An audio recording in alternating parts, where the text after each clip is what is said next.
Praise the lord everyone. ఈరోజు 17వ కీర్తన విందాము.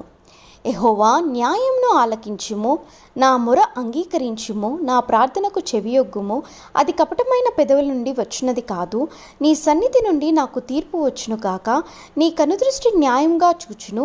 రాత్రివేళ నీవు నన్ను దర్శించి నా హృదయమును పరిశీలించితివి, నన్ను పరిశోధించితివి. నీకు ఏ దురాలోచనయు కానరాలేదు. నోటి మాట చేత నేను అతిక్రమింపను.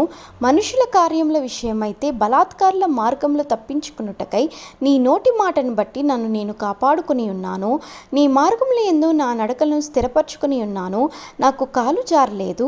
నేను నీకు మొరపెట్టుకుని ఉన్నాను. దేవా, నీవు నాకు ఉత్తరం ఇచ్చెదవు. నాకు చెవియొక్కి నా మాట ఆలకించుము.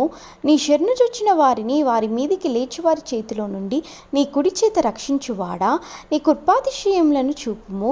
ఒకడు తన కనుపాపమును కాపాడుకొనున్నట్లు నన్ను కాపాడుము. నన్ను లయపరచుకోరు దుష్టులను పోగొట్టి కాపాడుము. నన్ను చుట్టుకొను నా ప్రాణశత్రువుల చేత చిక్కుకొండను. నీ రెక్కల క్రీడ క్రింద నన్ను దాచుము. వారు తమ హృదయమును కఠినపరుచుకొని ఉన్నారు. వారి నోరు గర్వంగా మాట్లాడును.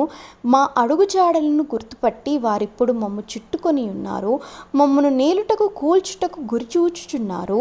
వారు చీల్చుటకు ఆతురపడు సింహం వలెను, చాటైన స్థలంలో పుంజు కొదమ సింహం వలెను ఉన్నారు. యెహోవా, లెమ్ము, వాణ్ణి ఎదుర్కొని వానిని పడగొట్టుము. దుష్టుని చేతిలో నుండి నీ ఖడ్గము చేత నన్ను రక్షింపుము. లోకుల చేతిలో నుండి, ఈ జీవితకాలంలోనే తమ పాలు పొందిన ఈ లోకుల చేతిలో నుండి నీ హస్తబలము చేత నన్ను రక్షింపుము.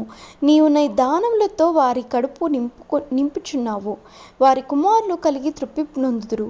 తమ ఆస్తిని తమ పిల్లలకు విడిచిపెట్టుదురు. నేనైతే నీతిగలవాడినై నీ ముఖదర్శనము చేసేదను. నేను మేల్కొనినప్పుడు నీ స్వరూప దర్శనముతో నా ఆశను తీర్చుకొందును.